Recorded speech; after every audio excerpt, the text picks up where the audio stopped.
မင်္ဂလာပါရှင်ဒါကတော့ဗန်ဖီမှာရှိနေတဲ့ဝက်ကန်ဘုန်းကြီးကျောင်းကိုညနေပိုင်းလေးမှာခဏလေးတော့ရောက်ဖို့မြောက်ခဲ့ပါတယ်ရှင်ဒါပေမဲ့ CD ဘက်ကတော့9နာရီကျော်သွားတဲ့အတွက် CD ဘက်တော့မရောက်ခဲ့ဘူးဒီဘက်ကျောင်းလေးဘက်မှာရောက်ခဲ့ပါတယ်ရှင်ကဲမြတ်စွာဘုရားရှင်ရဲ့ပြိဋိဘံဆံတော်မူခန်းဒီမြတ်ဘုရားကြီးဖူးခဲ့ရပါတယ်ရှင်ကျောင်းဆောင်ကြီးကတော့ကြီးညိုစရာအရန်ကောင်းတယ်ပေါ့နော်ကျောင်းထဲဝင်သွားတာနဲ့စိတ်အေးချမ်းစေတယ်တစ်သားလေးတွေနဲ့ကျွန်းတစ်တွေနဲ့အဲ့လိုမျိုးဆောက်ထားတာအင်ဂျင်ပန်းတွေလည်းပွင့်နေ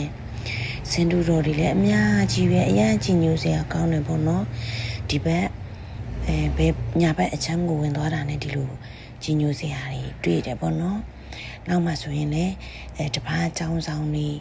ဒီလားရှင်ကျောင်းဆောင်ယောဂီကျောင်းဆောင်တွေလည်းရှိတယ်ပေါ့နော်စာသင်ကျောင်းနဲ့နီးတယ်ပေါ့ဒီလိုမျိုးကျောင်းကြီးအများကြီးပဲပေါ့နော်ကဲအထဲထီအောင်ဝင်သွားတယ်ပေါ့နော်ဒါမင်းတို့ကတော့9နာရီထူးကန်နေချိန်လောက်လေးရောက်သွားတာပေါ့ကျွေပြားတွေကတော့လမ်းလျှောက်တဲ့အချိန်မှာတော့နည်းနည်းပူတာပေါ့နော်လက်ရတွေကတော့အနှုတ်စိတ်ထားတယ်ပေါ့နော်အကျောင်းမှာရှိတဲ့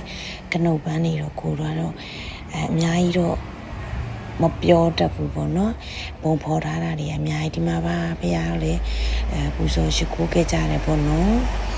အဲ့ဒီမှာစင်တူတော်တီးတီးလေးတွေလည်းအများကြီးဒီဘက်မှာဆိုပန်းချံလေးတွေတပားချောင်းနှစ်ပါးချောင်းအဲ့လိုချောင်းဆောင်လေးတွေအဲ့လိုမျိုးရှိရပေါ့နော်အရန်နဲ့ကိုကြီးညိုစရာကောင်းပါတယ်စာတင်ချောင်းလေးလည်းနီးတယ်အနားတဝိုက်မှာကျောင်းသားလေးတွေလည်းတွေ့ခဲ့တယ်ပေါ့နော်စာတင်ကျောင်းတွေလည်းနေပါတယ်ဒီဘုန်းကြီးကျောင်းကဒီလိုပန်းအလားတွေလည်းအများကြီးရှိတယ်သမင်ရုပ်ကလေးတွေပြောမဆိုကလေးလေးတွေလည်းအယုံမျိုးစုံနဲ့ရှိရပေါ့နော်သူတို့ကအထိုင်းမှာအလားဆင်ထားတာတွေအများကြီးပဲပေါ့နော်ပန်းလေးတွေဆိုလည်းအစစ်အယုတ်ကလေးတွေနဲ့မတူတားလေးတွေယုံလေးတွေအများကြီးလှုပ်ထားပြီးတယ်စက်တူကြီးအယုတ်ကလေးတွေအဲ့လိုမျိုးပေါ့နော်တူတူချာချာလေးတွေအများကြီးရှိတယ်ပေါ့နော်ဒီကျောင်းကြီးကိုဆက်သွားလိုက်မယ်ဆိုလို့ရှိရင်လည်းဟိုမှာမြင်နေရတဲ့အတိုင်းစုလီပူပူကြီးလည်းရှိပါတယ်ရှင်စုလီပူပူကြီးလည်းရှိပါတယ်ရှင်ကဲထူးထူးခြားခြားပေါ့နော်ထိုင်းကျောင်းမှာစုလီပူပူကြီးလည်းရှိတယ်ပေါ့နော်ဆူတောင်းခြင်းတဲ့သူတွေသဆူတောင်းကြပေါ့နော်ဒါကတော့မတုံတွေနဲ့ဒီမှာတော့အယုတ်ကလေးတွေပေါ့ကျောင်းသားတွေကလေးတွေအတွက်အဆင်ပြေတယ်ပေါ့